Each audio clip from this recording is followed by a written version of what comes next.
तो चुर्क नगर पंचायत को क्या नया सौगात देंगे? क्योंकि अभी तक जो भी जीता है वादे बहुत किया है, वादों पे खरा नहीं उतरा, लेकिन आप क्या करना चाहेंगे? देखिए, हमारी पार्टी अगर ये चुनाव नगर निकाय चुनाव जीतती है तो यहाँ दो मुद्दा बहुत बड़ा है जी। एक जमीन का मुद्दा है और दूसरा बेरोजगारी है। यही दो मुद्दा है। यहाँ चुनाव मुद्दे पे होता है, लेकिन ये भाजपा और सपा के लोग कहते हैं कि नहीं, पैसे का चुनाव है। लोग कहते हैं कि पार्टी पैसा देती है जी जी। और मैं कहता हूं कि पार्टी पैसा नहीं देती है, पार्टी चंदा से चलती है। पार्टी अगर पैसा देती तो पार्टी पैसे वाले को ही टिकट क्यों देती? 60 साल कांग्रेस ने राज किया हमारे पूरे देश में। कांग्रेस के लोग तो पैसा नहीं बांटते हैं। हमने कहा बहुजन समाज पार्टी के लोग पैसा नहीं बांटेंगे, कम्युनिस्ट वाले पैसा नहीं बांटेंगे, राष्ट्रीय लोक दल पैसा नहीं बांटेगा, आप पार्टी पैसा नहीं बांटेगी। यहाँ पैसा जब भी बांटेगी तो समाजवादी पार्टी और भारतीय जनता पार्टी के लोग बांटेंगे, और वो सब पैसा जेपी एसोसिएट का होता है, हिंडाल्को का होता है, लैंको का होता है, चेक कंपनी का होता है। पार्टी चंदा से चलती है।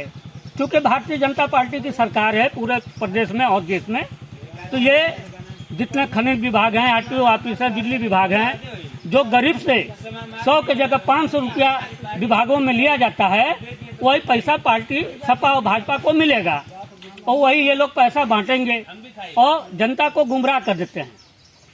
अभी मैं आपको ये बताना चाहता हूँ कि यहाँ लोग ये हमसे प्रश्न करते हैं कि कौन पार्टी से। भैया, ये पार्टी का चुनाव नहीं होता है, चुनाव जनता प्रतिनिधि का होता है। क्योंकि जनता गलत चुनाव ही करती है। जब कुंभकर्ण को मांगना था इंद्रासन तो मांग लिया निंद्रासन। 6 महीना सोता था और एक दिन जगता था। और यहाँ की जनता को जब चाहिए बिजली, पानी, रोजगार तो मांगती है हिंदू, मुसलमान, जाति पार्टी, बाभन और चमार। उसके बाद कहेगी कि हमारे यहाँ नाली नहीं बनल, तो हमारे यहाँ खड़ंजा नहीं बिछा, तो हमको रोजगार चाहिए। एक चीज मांगो, भगवान कहता है कि वरदान मांगो, लेकिन कोई एक चीज। क्योंकि एक आदमी के पास वोट डालने के लिए खाली एक ही वोट है, तो उसको बिजली, पानी, रोजगार और ये हम देने के लिए तैयार हैं। बिजली, पानी, रोजगार देने के लिए तैयार हैं। ठीक है। और आप कैसे देंगे? आप कैसे देंगे? देखिए, कोई भी नगर का चेयरमैन होगा, हमने कहा उस संविधान का शपथ ले लेगा। यहाँ भाजपा और सपा और कांग्रेस का चुनाव नहीं होता है। कोई भी नेता जिसको जनता वोट डालेगी वो संविधान का शपथ लेगा और 5 साल आपसे कहेगा कि एप्लीकेशन लिख के दो और फार्म भर दो। आपने कहा कि रोजगार को हम कैसे देंगे, ये सब की हम व्यवस्था कैसे करेंगे? सबसे पहले हम नगर का सीमांकन कराएंगे। वन विभाग कहता है कि हमारी जमीन है, नगर पंचायत कहता है कि हमारी जमीन है, जेपी कहता है कि हमारी जमीन है, तो यहाँ के पब्लिक का जमीन कहाँ गया? जो यहाँ 50 साल से बसे हुए हैं लोग, उनका जमीन कहाँ गया? तो उसके लिए मैं सबसे पहले नगर का सीमांकन कराएंगे, उसके बाद वन विभाग का सीमांकन होगा और जेपी का सीमांकन होगा। उसके बाद चौहद्दी बनेगी। चौहद्दी के बाद नगर पंचायत आपको स्वामित्व प्रमाण पत्र देगा।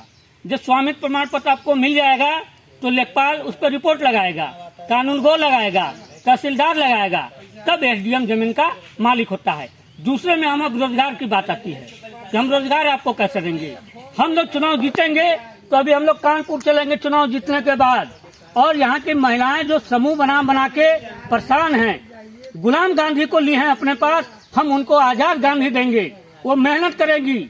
हम कानपुर से जाएंगे, कोई ना कोई उद्योग, कोई ना छोटा छोटा हम काम लेके आएंगे और इन महिलाओं को वो हम काम देंगे, ताकि महिलाएं घर में बैठ के 100, 200, 500 रुपया रोज जब कमाएंगी तो उनसे समूह से छुटकारा मिलेगा और अपने मेहनत से कमाएंगी।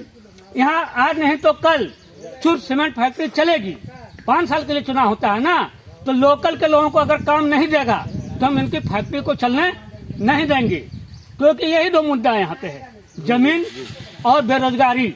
बिजली, पानी, रोड, सड़क, ये तो कोई भी चेयरमैन होगा इतना करेगा, और 27 साल में यहाँ की जनता ये अभी तक ले नहीं पाई है। एक चीज हम बड़ी बात आपको बता देना चाहते हैं, शहर के माध्यम से हम एक बड़ी बात आपको बता देना चाहते हैं कि ये जहरीली दवा कब तक बांटोगे? ये जहरीली दवा कब तक बांटोगे? ये दूषित हवा कब तक बांटोगे?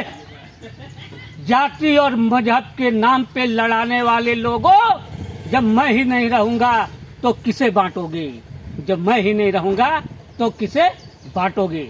जय हिंद, जय भारत।